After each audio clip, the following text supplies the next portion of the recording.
Well, good morning and welcome to everybody who is taking part in this webinar. We are, as you know, today looking at the opportunities for trade between Egypt and the United Kingdom. We also know that we're doing this in very difficult times. We are all coping with the enormous problems of the awful COVID pandemic throughout the world. All our countries are suffering, and there's a lot of difference in the way that people are working and operating at the moment. And of course, as far as we are concerned in the United Kingdom, we also have the uncertainties that there are about the way in which we will be trading with the European Union in the future. But nonetheless, it is very important that we have this discussion.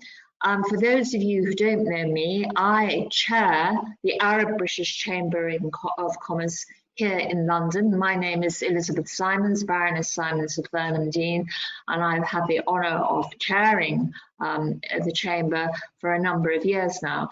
I should also say that I chair the British Egyptian Society, something else I'm very proud to do, which is a society that looks at the cultural links between our two countries, cultural and educational, and I'm also on the board of the British University in Egypt. So over the years, when I was a minister and subsequently, I have got to know Egypt quite well. It's, I think, very important that we are now going to have this discussion. And we have a number of excellent speakers that we will be hearing from today. First of all, we should be hearing from the ambassador from Egypt to London, His Excellency Mr. Tariq Adel. Welcome to you, sir. It is a great pleasure and an honour to have you with us today, and thank you for doing that. We're also going to hear from the Right Honourable Sir Geoffrey Donaldson MP, and he has a very special role because he is the Prime Minister's particular UK envoy on trade to Egypt. And we shall be hearing, I'm happy to say, from the Secretary General of the Federation of Egyptian Chambers, that is His Excellency Dr. Ala Ez. And we will have the closing remarks then from my own Secretary General, Mr. Banda Reda, who's been our Secretary General now for about 18 months, and who is doing a terrific job for us here in London. We will then have a question and answer session, and I know that many of you will be sending in questions, which I shall read out and direct them towards whichever of the panelists seems most appropriate. So, if I may, I will now formally start our proceedings and ask His Excellency, the Ambassador, Mr. Tariq Adel, if he will be kind enough to open this webinar for us. Thank you. Thank you very much, Baroness Simons, for your introduction and for your constant support and sincere endeavour to strengthen cooperation channel between the UK and the Arab world. I would also like to praise the excellent work conducted by the Arab British Chamber of Commerce, headed by Dr. Banda Reda and his excellent staff to explore potential investment opportunities in many Arab countries, including my own. Let me also take this opportunity to welcome Sir Geoffrey Donaldson. I hope he will join us soon. He's the Prime Minister's trade envoy to Egypt.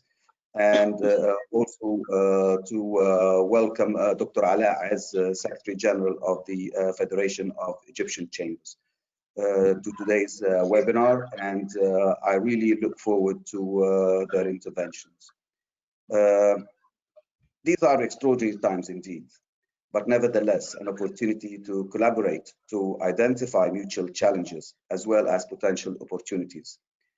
Egypt has entered this phase of COVID-19 uncertainty with a stronger position than that of a couple of years before.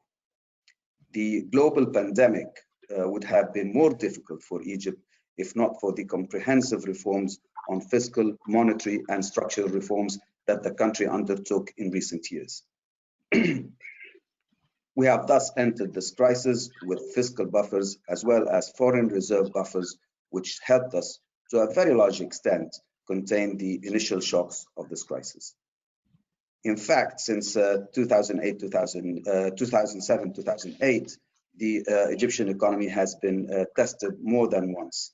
The government and the Egyptian people in general have managed to deal with political and economic instabilities in a better than expected manner. The Egyptian government has struck a fine balance between preserving the economy and building a resilient social safety net to protect the most vulnerable. It is expected that Egypt's GDP continues to grow because of the government's fiscal and monetary response to the pandemic crisis, unlike some other countries that will witness contractions. The growth rate of fiscal year 2019-2020 in Egypt recorded a positive percentage rate at 3.5%. Furthermore, the overall deficit is expected to continue shrinking, but the magnitude of drop will be subjected to constant evaluation because of the stimulus package that are put in place. The Egyptian government is also committed to supporting the private sector to mitigate COVID-19 implications through sector-specific measures. And our national institutions are pushing the frontiers of cooperation and coordination with all business partners to overcome any obstacles that may arise. Most recent example is the Central Bank of Egypt, which has supported 5 million clients by almost 2 trillion Egyptian pounds through postponing their loans installments for 6 months, as well as restructuring debts according to clients' capabilities. This is just to name a few examples.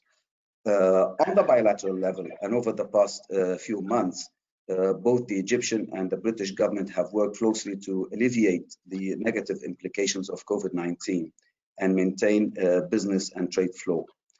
The Egyptian government has granted a waiver to export of crucial PPEs for the UK NHS. The UK, on its part, is coordinating with British businesses to provide some of the immediate medical needs of Egypt, as well as supporting Egyptian efforts in fighting the coronavirus in its 3 dimensions: health, economic, and social aspect. And in this respect, I would just like also to mention that over the last few months, we were able through Egypt Air to repatriate more than 13,000 British citizens that wanted to come back to the UK from Egypt. So this is something that we are proud to have helped out with. Moreover, both sides are committed to signing the Egypt-United Kingdom Association Agreement very soon. That agreement is to maintain stability of bilateral trade flow with no disruptions when the UK transition period ends this year. As for investing in the country, Egypt not only boasts considerable human resources, but also significant natural resources, a diverse economic base, and a geographically important position straddling Africa and Asia. Moreover, Egypt offers significant advantages in terms of its relatively low-cost, large labor pool and accessibility to markets in Africa, Europe, and the GCC. If one can mention few sectors where potential investment opportunities could be worth exploring, one can start off with the unparalleled tourism products that has never been fully tapped in Egypt.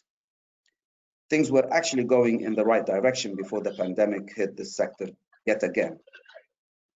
It will inevitably recover and become an important venue for investment. Another dynamic area of opportunity is information and communication technology, where Egypt, one of the highest growth potential IT markets in the Middle East, is receiving increasing attention from Tier 1 vendor and distributors. The energy sector is yet another sector that poses a significant opportunity for investment in the country and represents a true success story, where the energy subsidies were overhauled, leading to renewed exploration and production. Today, Egypt has not only managed to secure a reliable access to energy for almost 99% of its population, but we are also speaking of plans to sell electricity to Europe and Africa, given the country's advantage as a producer of cheap renewable energy. The ambitious Suez Canal Regional Development Project is yet another flagship of the government's investment recovery program, which provides many opportunities for investors, as it sets the stage to enlarge Egypt's role as a global trading and logistics hub. This is a wide range of investment opportunities in the Suez Canal economic zone across different sectors such as infrastructure, maritime services, ports and logistics industry, ICT, and renewable energy. More importantly, the government was keen on providing a special treatment to the Suez Canal zone in terms of financial incentives and implementing certain laws to regulate other incentives, be it financial or non-financial incentives, bringing the Suez Canal zone on top of the investment destination in the country. In conclusion, I'm sure that our distinguished speakers will have more to say on investment opportunities in Egypt, and I'm very much looking forward to today's discussion. As the UK is stepping into a new era in its international trade and investment policies, Egypt is a country that the UK may look at as a partner to do business with. We also hope that the soon-to-be signed association agreement between the two countries will create the right framework to boost trade relations between the UK and Egypt. Thank you very much. Thank you very much, Your Excellency, for that very positive introduction. You got us off to a terrific start, and thank you for that. I'm going to turn now, if I may, to the Right Honourable Sir Geoffrey Donaldson, MP, who is a very important figure, obviously, in this relationship between our two countries, because he is the Prime Minister's personal trade envoy to Egypt. And that's a role, Geoffrey, I'm sure you take very seriously indeed. And His Excellency, the Ambassador, has spoken about the association agreement, and I'm sure we'd all like to hear how you think that's progressing from the British side, as well as the other very important issues which the Ambassador raised. And of course, we're all struggling with the same nightmare of COVID-19 and how we're managing that. So we would be delighted if you would address some remarks to us now. Thank you.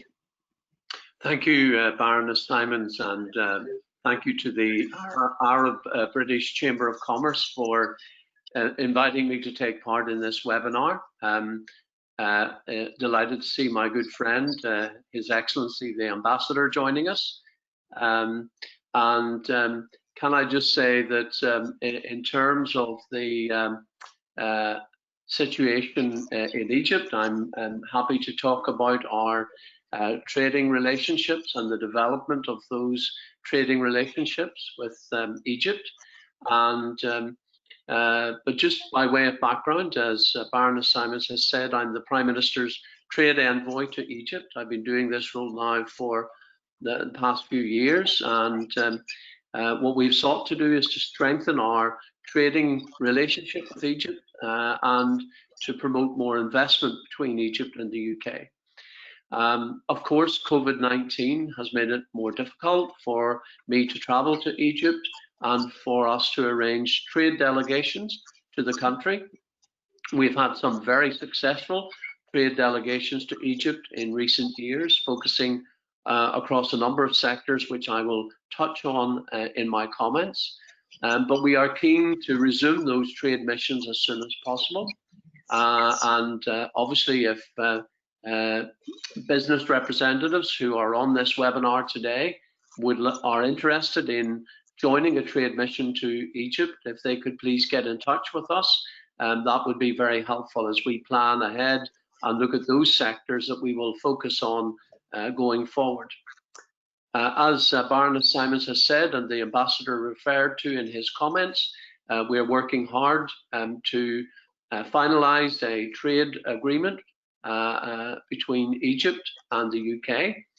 Those discussions are progressing well, I'm pleased to say. I think in the short term, much of the trading arrangements will mirror the existing arrangements that we have between the UK and Egypt, and that were based upon the EU's trade agreement with Egypt. But obviously, we want to ensure that any new trade arrangements between the UK and Egypt are bespoke and focus in on the areas where there is scope to strengthen our trading relationships, and to take account of the concerns of both the Egyptian and British side about how we do trade in the future. So the discussions are continuing, and I'm pleased to report there has been good progress, and I think Egypt will be one of the first countries in Africa where we will have new trading arrangements in place.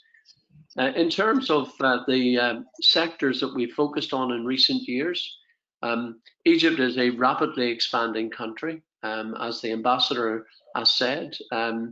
The growth of the population in Egypt is quite remarkable. It's one of the fastest growing countries in the world, and that alone, I believe, presents a very real opportunity for UK companies in what is an expanding marketplace. The UK is by far the largest overseas investor in Egypt.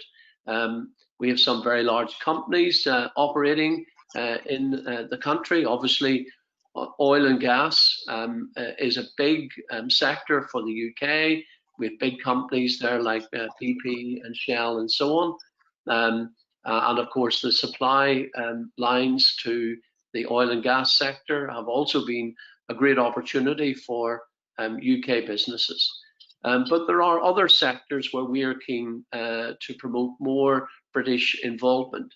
The President of Egypt has made clear that his priorities are investing in human capital. And with the growth of the Egyptian population, that means investing particularly in health and education, but also in housing and in creating employment. And I know from my recent visits to Egypt that creating employment is a big issue, and obviously presents an opportunity to the UK. I want to mention in particular health and education, because we've done a lot of work in both those sectors, and the UK has signed agreements with the Egyptian government to deliver support on both healthcare and education.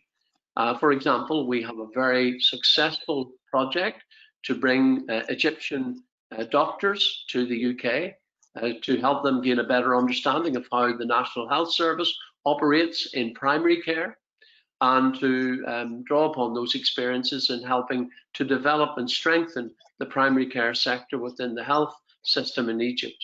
And that is working very well. And we're hoping to expand that to the nursing side of healthcare as well.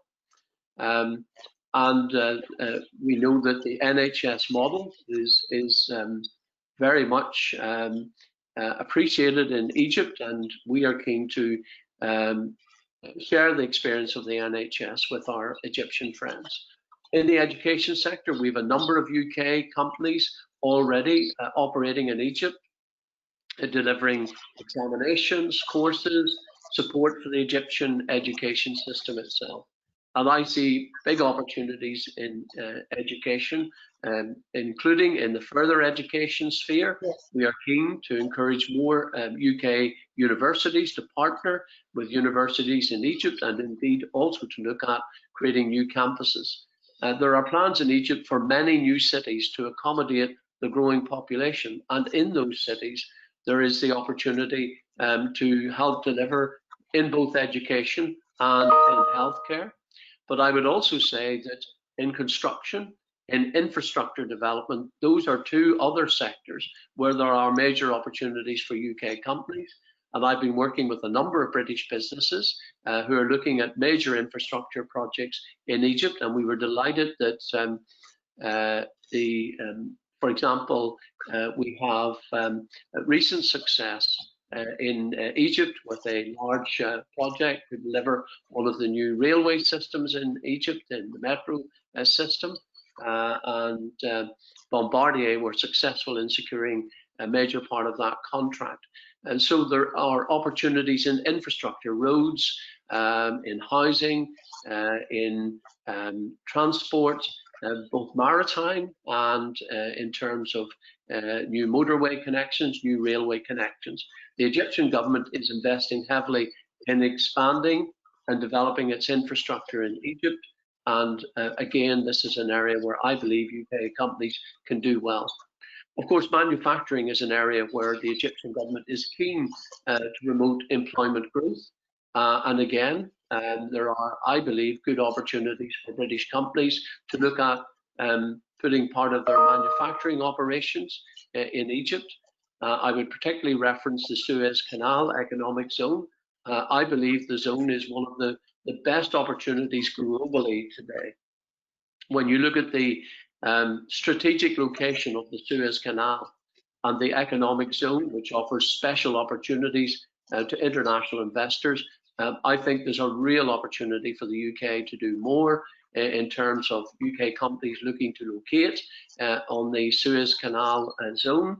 And when you look at the reach from the zone, right across the region, North Africa, the Middle East, the Gulf region, and the east coast of Africa, there is so much connectivity there.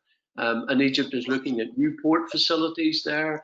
And for me, it's an ideal location for British companies, whether that is in pharmaceuticals, electronics, fintech, wherever. Again, I think the Suez Canal economic zone is well worth looking at from a UK business perspective. If you're interested in doing business in the wider region, Egypt is the excellent location, I believe, for British companies, not only to do business in Egypt, but also as a base to do business in the wider region itself.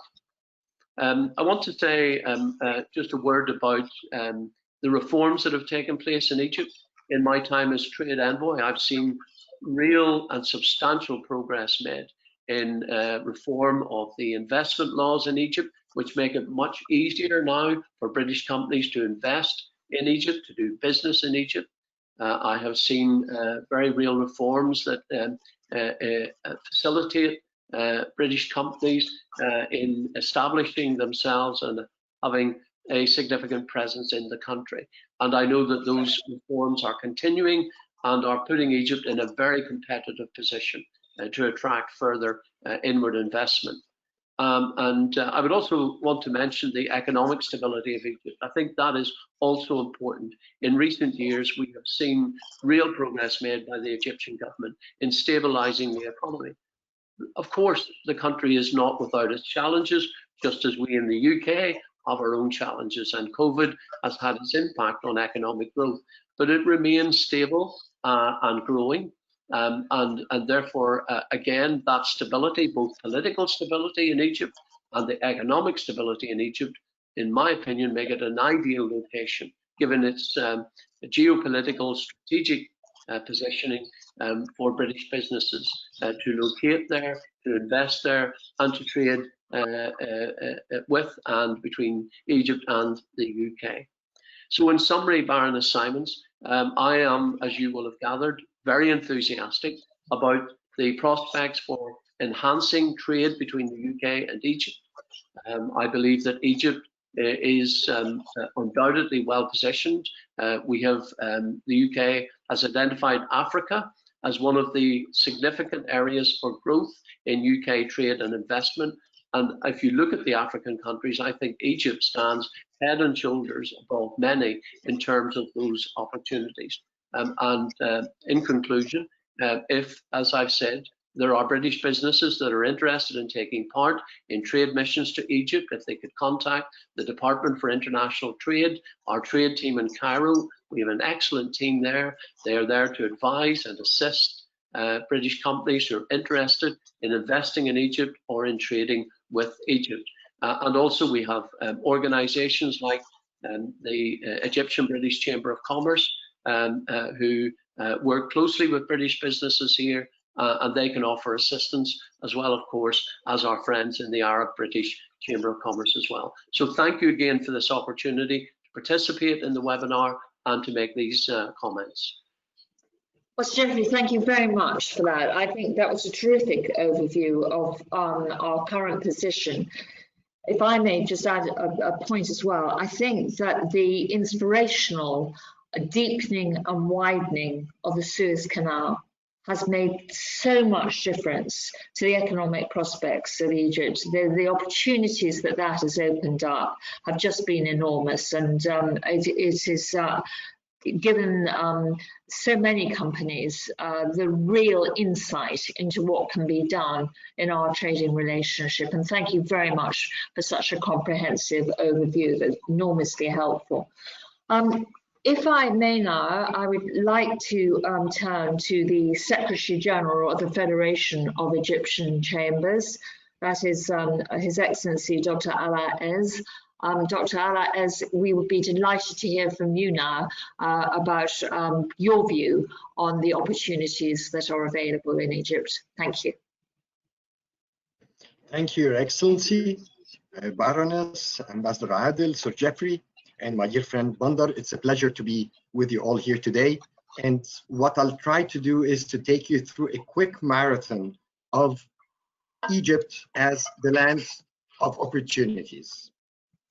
And it's not only the land of opportunities, but it's also the land of trilateral opportunities. We're not looking at British-Egyptian cooperation on the bilateral level only, but we should extend that to the trilateral level.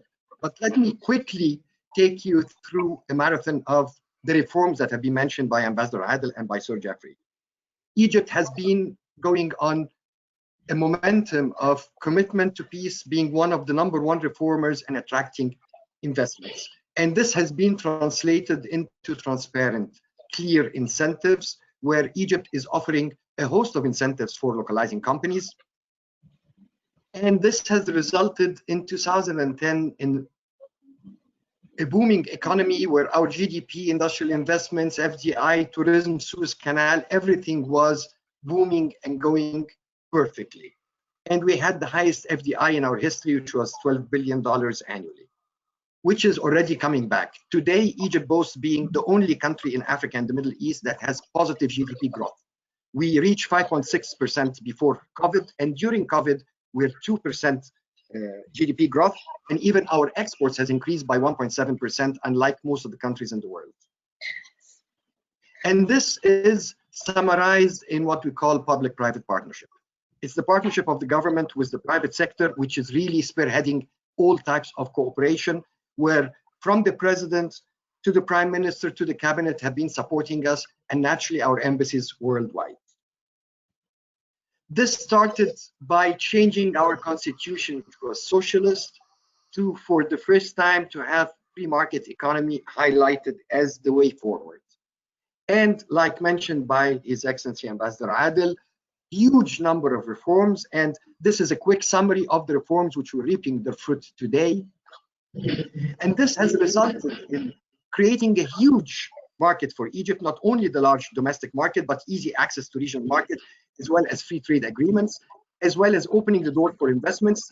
We don't condition having a local partner requirement in Egypt, and we're opening up all sectors, which I'll flash through in a couple of minutes. We're creating 22 fourth-generation cities all over Egypt, and these cities are offering huge opportunities for British construction companies, design companies, as well as supplies of electromechanical equipment, everything needed to build one of those cities. An example is the new capital, which is a huge 5 million population new city that includes 40,000 hotel rooms, huge retail, huge investments in various sectors, and a huge business district, and all embassies will be moving there within 2 years. But more important, since most of our viewers are looking at exporting from the UK to Egypt. Egypt is the biggest market in the Middle East and Africa, 100 million population, and Egyptians don't save. They spend their money before it comes. We've been witnessing in the last year between 11 and 15% growth in consumption of everything, including what's produced locally by a number of leading British companies. But more important, Egypt is the crossroad of trade. Historically, it's located in the middle of all trade routes. Egypt is not just a 100 million consumer market, it is a market of 2.8 billion consumers. This includes the European Union, the EFTA, COMESA, the Arab Free Trade Agreement, as well as bilateral trade agreements with the USA and Turkey, and the Mercosur 4 countries. And hopefully very soon this year, we'll finalize the free trade agreement with the UK, as well as the Euro-Asian FTA. And more important is the easy access to these regional markets thanks to the Suez Canal and the modern port-free zones that we do have. More important, all of Africa has agreed to create a continental African free trade agreement that was supposed to be launched during the COVID era. It has been postponed for 3 months, but this will create a huge market of a GDP of 3.4 trillion and a purchasing power of 1.4 trillion with only 35% local content. So what we offer to your companies is to increase your exports to Egypt, which is a large market for technologies, machinery, and products, as well as increase joint exports to third countries, which is more important, with added value subcontracting and assembly and formulation in Egypt, and use Egypt as a transit hub, like mentioned by Sir Jeffrey, where the Suez Canal region is the best location in the world for logistic hubs. So UK companies can come with investments, but this is the last step: technology components, licenses, training, and Egyptian partners can do the assembly, formulation, installation, and urbanization, and together we can hit a 2.8 billion consumer market in our free trade areas with no customs as well as no quotas.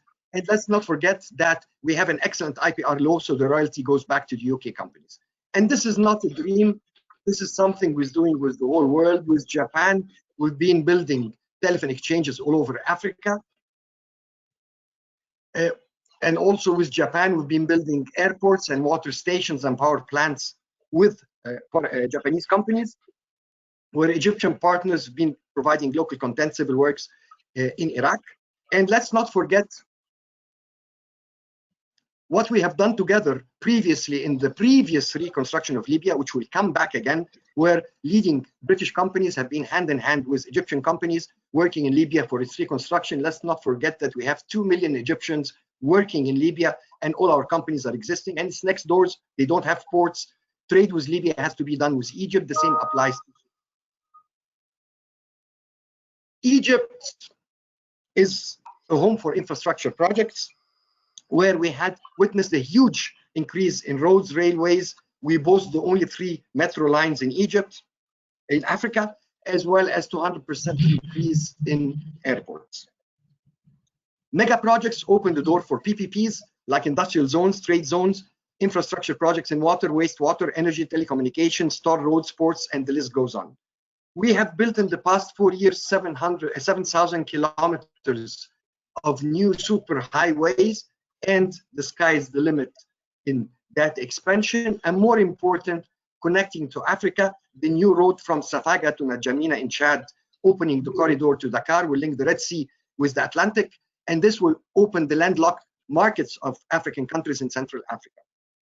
Railways, we're the second country in the world to have a railway, naturally after the UK, and it was UK technology, but we're starting to create new bullet railways throughout Egypt, and this is an open market for private sector to operate. The government will lease the railway as an infrastructure, and British companies can come as operators. The same applies to airports, where all our new airports are on BOT bases. And the big cake, which is in the maritime transport. Whether we're talking East Port Said or we're talking wherever throughout our 2,000 coastal lines on the Mediterranean and the Red Sea, our aim is the revival of the Silk Route and Euro-Asian Africa corridor, where China has been a major partner with Egypt in that revival, and the UK has to take its share in implementing that. The Suez Canal corridor, like Her Excellency the Baroness mentioned, the doubling has been conducted, the dredging has been conducted, and there are 4 new airports that are being built. 6 tunnels have been concluded, as well as logistic and industrial zones, and 1.5 million acres of agriculture reclamation, and the sky's the limit in that. This is the plan of Ain Sokhna today, and this is the master plan in 2030. We already reached 70% of that master plan.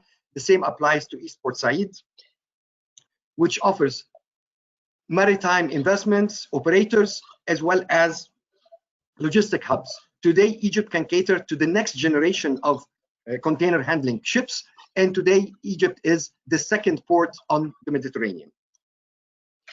Manufacturing has already been mentioned by His Excellency. whether we're talking about modernization of public sector industries or joint ventures or subcontracting or industrial cities, the sky is the limit in that cooperation. And you can visit the website of the Ministry of Trade and Industry, where there is the map of industrial zones in Egypt with all the available raw materials and infrastructure, and even concept notes for every one of those projects. Agriculture and fisheries, whether we're talking about 1.5 million acres, which opens the door for agro-machinery and equipment, where the UK can benefit tremendously from being part of that market. The same applies to agriculture, fish farms, modernization of the Egyptian fishing fleet. And when we come to agriculture, Egypt was the first country in the world to start agriculture, and today we're modernizing our agriculture throughout the whole country. Today, Egypt became the 5th exporter of agro-produce in the whole world, and we're switching our sand into biological landmines and exporting to the whole world and naturally to the UK. And we have over 1.5 million acres. We finished almost half of them, but the sky is the limit. There is 5 million extra to be reclaimed.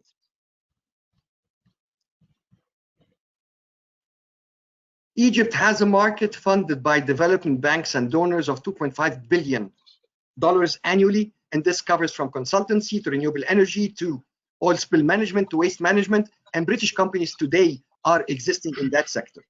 Electricity, we doubled our electricity production in the past 2 years, so there's not much coming except coal-fired power plants. But upgrading of the national grid with all its substations, as well as the control stations for these projects and the control centers, are an open market. And today, Egypt boasts the largest solar farm in the whole world. And in wind energy, Egypt has almost half the installed capacity in Africa and the Middle East. Oil and gas, with all the discoveries in the Mediterranean and on the Red Sea, the sky is the limit for doing business, whether in upstream or downstream, and the UK is one of the leading countries in that sector, thanks to your leading companies that are operating in the country. And today, Egypt is part of the new Silk Route for oil and gas, and it's the hub for the Mediterranean. And nobody is asking British companies to come with money. There is 554 billion euros of grants, technical assistance, and soft loans that are available. You can download it from the website of the Arab British Chamber, where we do the survey annually of all these amounts of money, and the British company, once established in Egypt, becomes Egyptian and is entitled to utilize this amount of money. And the directory that we produce includes every source, whether multilateral or bilateral, where eligible British companies can utilize and benefit from it. Moreover, Egypt is not a boring place. It has history, culture, and tradition, attractive touristic and recreational sites, endless sandy beaches. I think His Excellency the Ambassador can highlight that. Spacious residential facilities, world-class education as well as health. And I believe we're hospitable people. If you don't like us, we have over 2 million expats that you can mingle with, a pleasant climate all the year. We don't have the famous fog, and a very spicy political climate. And here is an example of names. You know, they did not come to invest in Egypt. They used Egypt as their hub for the region. They came to Egypt, the land of opportunities. No wonder, for the 4th successive year, Egypt has been the leading African and Middle East destination for FDI. And we invite your companies to come on the path of these pioneers who are today reaping the fruit of their early arrival. And let me close with a piece of ancient Egyptian wisdom, which is in the British Museum, by the way. Rig your boat, travel near and far, look for a wise partner, knock his door, seek his knowledge, welcome in your house. This is how your people will prosper. This was said by King Amenhotep 4,500 years ago to the head of his commercial fleet, the first to cross the Mediterranean to what's known today as the European Union. Welcome to Egypt, and we're available for you. The Federation of Chambers, the British Arab Chamber, British Embassy in Egypt, Egyptian Embassy in the UK. We're all at your service to help you benefit, make money, and help in our stride. Thank you all. Well, Secretary General, that was a tremendous oversight. Thank you very much. I have been taking copious notes, and I thought your ending note from 4,500 years ago, you made a very good case for it being as true today as it was 4,500 years ago. Thank you very much indeed. I'm going to move on now, if I may, to my own Secretary General, Banda Reda, who has been our Secretary General here now for about 18 months and has just been terrific. He's been a breath of fresh air for the Arab British Chamber of Commerce. We're so proud of him keeping everything going here at the Chamber throughout the worst of this pandemic, keeping his staff, keeping engaged, organising these webinars. He's done a great job. So Banda, perhaps you would like to add a few remarks before I turn to the questions that have been sent in. Thank you. I do. Thank you very much, Baroness. I would start basically today's words with thanking my own team. They've been great. They've did basically everything from A to Z, and we work hand to hand together. And that takes me to the second part. I would like personally to thank His Excellency Mr. Tariq, my dear friend, and as well His Excellency Dr. Ala, my dear friend, and Sir Jeffrey for being here today. And I think all the speakers covered pretty much everything needs to be covered from the business perspective.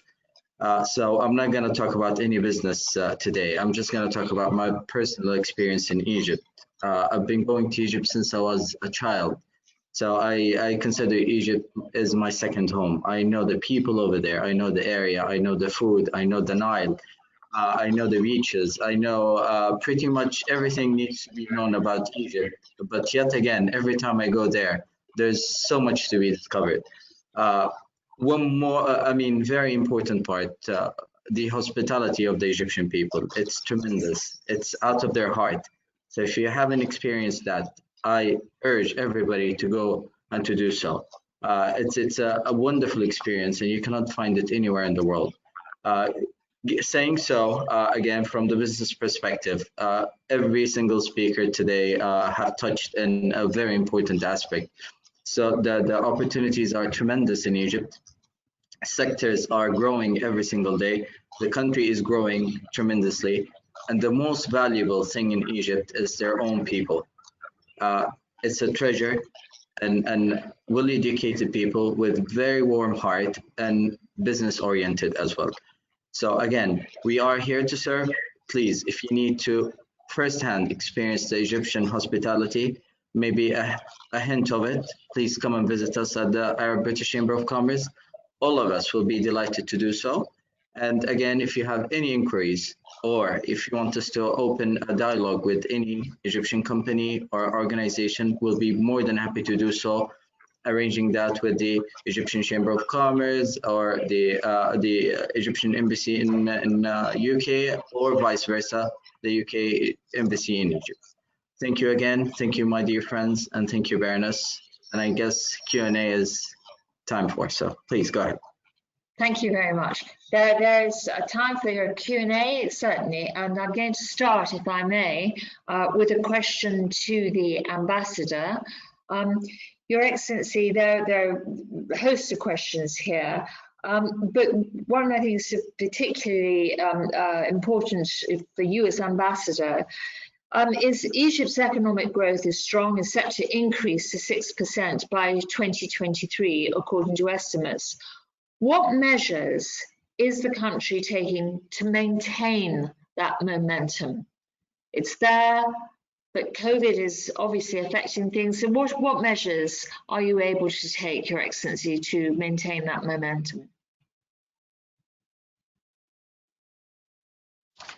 Thank you for the question. Yes, if it is hard to get to this 6% growth rate, it is even harder to maintain it. Yes. So, we will have to, first of all, work in preserving the growth rate that we have achieved so far. But obviously, we will have to do more in order to make sure that we increase this growth rate. in economics, my little understanding of economics is that if a country or an economy sustain a 6% or more growth rate over 3-5 years consecutively, this is something in economics I understand to be perfect. So we will try to perfect this. I'm not sure we will able to do it, but what I can promise you is that we will do everything we can in order to maintain this high growth rate. The investment opportunities that I have mentioned, that Dr. Aez has mentioned, that Sir Jeffrey has mentioned, all those opportunities are major investment opportunities if they are well exploited, let's put it this way. I think they will create a win-win. A win-win for the investor, okay, and a win for Egypt and for the Egyptian economy. In short, basically, our plan is to maintain our growth rate and work in order to expand it over the years. Thank you very much, Your Excellency. I'm going to turn now, if I may, to His Excellency, Dr. Aez. There are many questions here which I might put to you, and some of them, I must say, you've answered in your excellent presentation. One of the specific questions is that given Egypt's population is standing at now over 100 million, it obviously represents an enormous consumer market. Can you explain what specific opportunities you will prioritize for UK suppliers, exporters and companies in retail? And if I may add, from my point of view, I've noticed how many more Egyptian women are getting involved in the marketplace in Egypt. When I first went to Egypt, I didn't come across many women in business. Now, of course, there are many more, and they're much more obvious. That's my side point. It's not in the question. But can you say what the most fruitful opportunities you think there are for Brits at the moment in Egypt? That's a tough question, Your Excellency, because all sectors are actually an excellent opportunity, because for two reasons: the market exists and the UK has the competence. So here it's win-win for both sides. However, you've touched upon retail. Maybe retail is a sector that we have ignored for over 50 years, and this touches upon SMEs. Whether we are modernizing our retail business in Egypt, and this opens a Pandora box for British companies under franchise, which is a sector that's legalized now and has its own funding, as well as in the retail chains, where we're modernizing all our retail infrastructure throughout Egypt. You mentioned, or you touched upon, the gender issue. No, there is a lot of business women, but they're more intelligent than men. We as men in the business, we prefer to show off and show our face, whereas women prefer to hide and make money. So they're more intelligent in that perspective. But when you come next time, I'll make you a meeting with a group of business women to see how they're really going up. Touching upon the changes in Egypt, Africa for a start, and Egypt is leading in that. We have the highest rate of growth of middle class, which means with new needs, new demands, and new requirements. And what I would advise British companies that would like to look into the Egyptian market to do is first contact the British Arab Chamber, contact the Egyptian Embassy in London to get an overview of the potential of the sector. And we have sector studies that we can send to them, where a company that has no opportunity, we tell them from the start there's no opportunity, or it's a very tough market to enter. However, we advise companies, again, not to look at Egypt as a destination, but a transit to reach the free trade agreements areas around us. Whether the product is freight sensitive or tariff sensitive, in both cases, Egypt is the destination. We hook them with Egyptian companies. They can co-produce or subcontract to produce their product in Egypt. Example is Unilever that is catering to all of Africa from their factories in Egypt. This way, they bypass both freight costs as well as tariff costs that's prohibitive. We do not look anymore at population as a problem. We look at population as wealth, where with proper education, proper training, like Sir Jeffrey has mentioned, we are creating the human resources, the low-cost army of human resources that not only we're exporting, my #1 revenue generator for foreign earnings, but for working with foreign companies. Here I call upon the British business and government to look at TVET and education and training to provide British certified training. This will open the door for British companies to find the human resources they want, as well as further export of them. Thank you very much. Thank you very much. If I may, I'd like to turn to Sir Jeffrey. Can you outline the efforts made to expand the renewable energy sector in Egypt and the potential for cooperation with the United Kingdom in solar farms, in wind power and other renewable energy sources? Well, this is already happening, and renewable energy is one of the sectors that we've identified with real potential for British investment. And for example, we have Actis already in Egypt, one of the biggest renewable energy projects in Egypt, has significant UK government or UK business, involvement. And such projects are also, I might add, supported by UK export finance. And I want to just make reference, if I may, Baroness Simons, to UK export finance.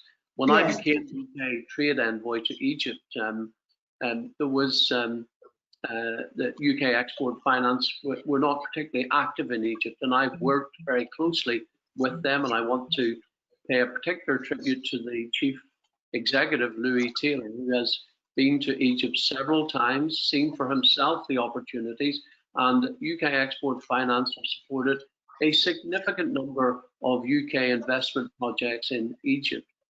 So I just want to highlight that facility to UK businesses that are interested in investing in Egypt. There is significant UK government support in the form of UK export finance, but certainly renewable energy projects represent a significant opportunity in Egypt, whether that be solar farms, whether it be wind energy, indeed looking also at wave energy as well. So again, any UK company interested in this area, the UK Department for International Trade, our team in Cairo, or indeed His Excellency and his team in the commercial unit at the Egyptian Embassy in London will be able to offer plenty of advice and assistance on this.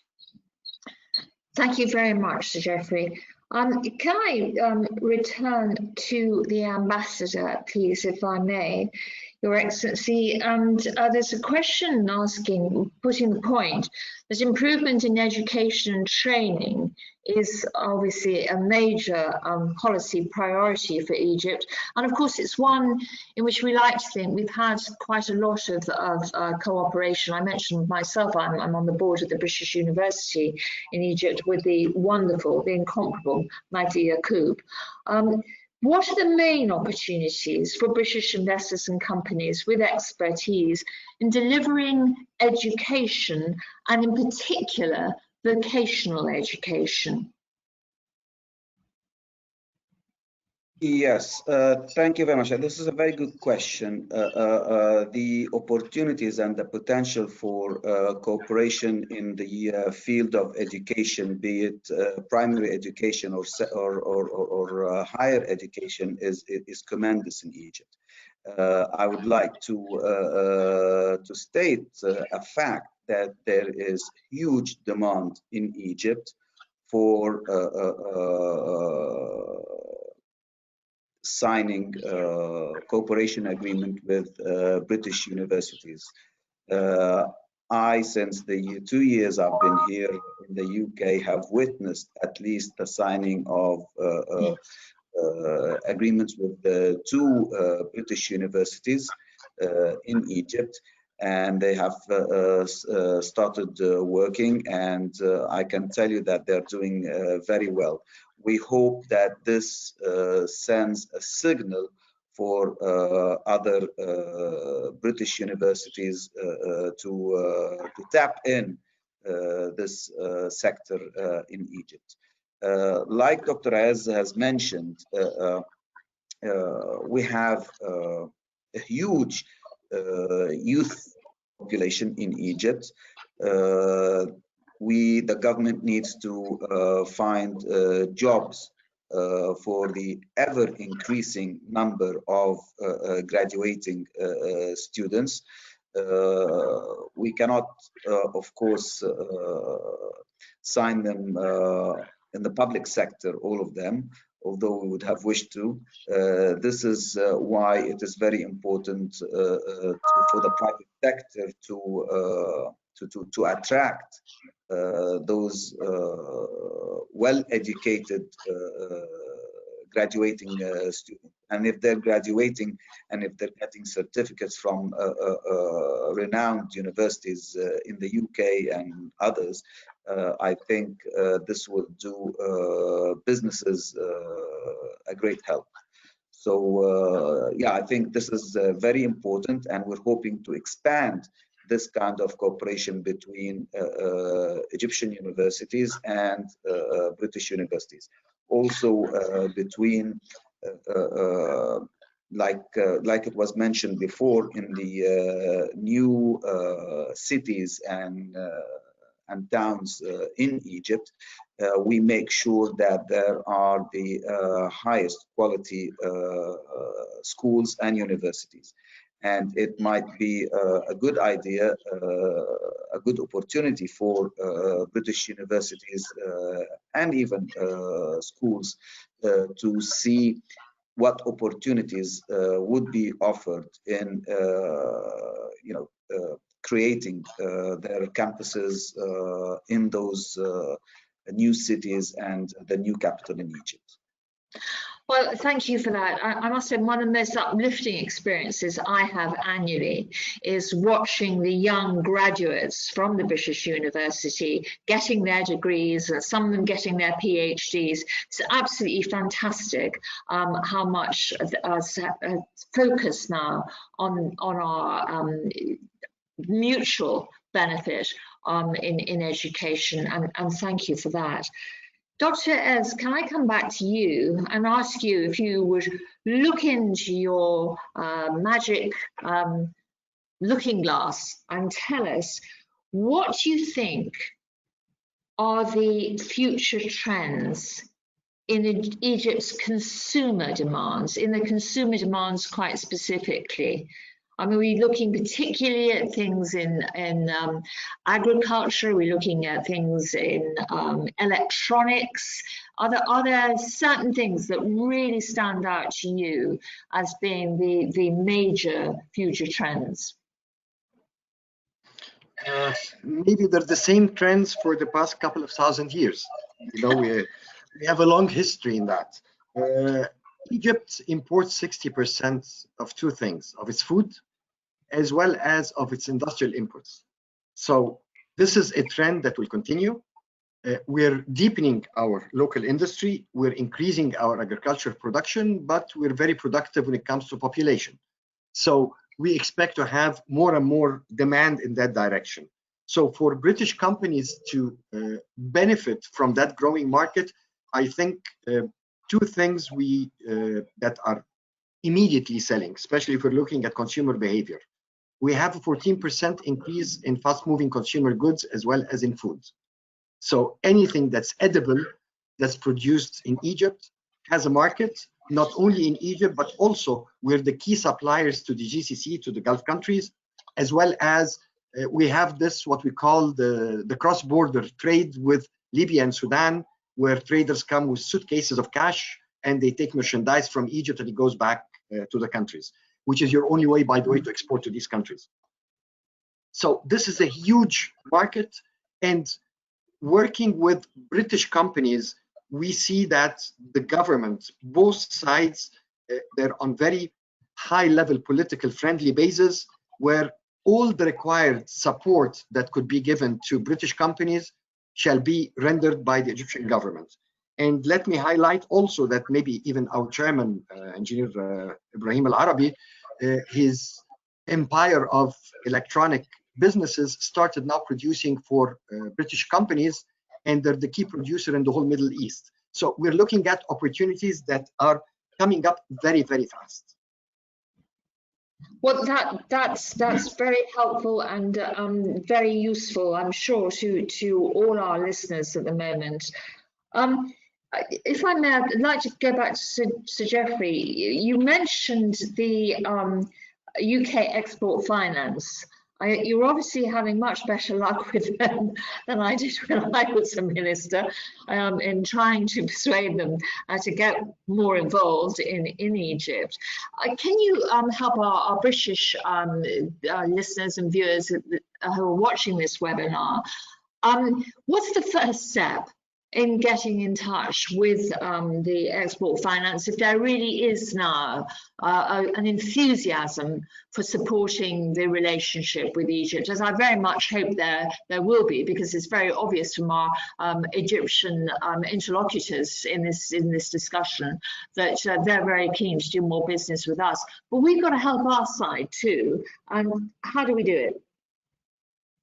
Well, you're absolutely right, and of course, UK Export Finance is only one of a number of agencies that are there and available to assist UK companies in each of our countries of the UK. We have investment agencies. So where I'm from in Northern Ireland, I think the first point of contact for a local company would be Invest NI, Invest Northern Ireland. Because Invest Northern Ireland will then signpost that company to the assistance that is available. And in Northern Ireland, we have a representative of UK Export Finance available to meet companies. And it's the same in all of the regions and countries of the UK. So my advice, Baroness Simons, would be first point of contact, your local investment agency, whether that be the Welsh Development Agency, the agency in Scotland, or indeed the regional development agencies in England. Of course, you could go directly to UK Export Finance. I have found them very approachable, particularly if companies are advanced in their plans for investment, if they've got a business plan for a potential investment in Egypt. I know UK Export Finance are very happy to discuss that. And then, of course, there is the Department for International Trade, who again have regional representatives. So you could contact your local regional representative of the Department for International Trade. Again, they will be glad to signpost you to where support is available under the auspices of the UK government. Thank you very much, Sir Geoffrey. I'm going to put the last question, if I may, back to His Excellency, the Ambassador. Egypt's Suez Canal is obviously the vital trade route between Asia and Europe, and it has been for many years. It is now, as we were talking about earlier on, deeper, wider, can take bigger ships, and has become a very important, this importance as a trade route has deepened and strengthened. One of the things I was told, however, was that the freight difficulties of getting the trade from the various ports on the Suez Canal to the rest of Egypt, there was only about 3% of it was possible to disembark from the Suez Canal. I wonder if that's changing. And the questions ask, how many UK companies can really access the benefits of using the canal? That is, to make sure that you do get the maximum benefit from having done this expansion and deepening. Is the freight system starting to work better? Yes, that was something important for us in Egypt to make sure that the Suez Canal becomes an even more competitive pathway, linking Europe with Africa, with Asia. This is in the past. We had some difficulties in getting ships in and out of the Suez Canal in a short period of time. It used to work as a one-way path. Okay, so a ship would sit in Port Said or in Suez for a week or 10 days until it is allowed to pass the Suez Canal. Now with a two-way Suez Canal, ships can easily move in and out of the Suez Canal without having to wait for turns. Let's put it this way. So in terms of accessibility of the Suez Canal, it has now become much more easier and therefore has become much more competitive. Not only that, along the Suez Canal, we have worked very hard in creating the right logistical ports, delivery, what have you. So in this sense, now goods can easily embark in the Suez Canal zone and move to the inside of Egypt and beyond. So now the whole Suez Canal zone is if one may put it this way, is a totally new animal, and it's a very good business opportunity in many areas, being it ports, logistics, handling, you name it, it is out there. It is offered in the Suez Canal zone. If you are asking me which British companies or in which sectors would they look at the opportunities in the Suez Canal, there are plenty of opportunities out there in a number of sectors within the Suez Canal zone. There is a scheme of incentives in the Suez Canal zone that may attract investment. We can make this available to businesses that are interested through the embassy here in London, or even back home in Egypt. I'm sure that Dr. Ala Ayaz has much more information to provide with interest businesses if they want to do business in the Suez Canal area. But this is an area that I would believe, if I'm a businessman, it is very worth looking at.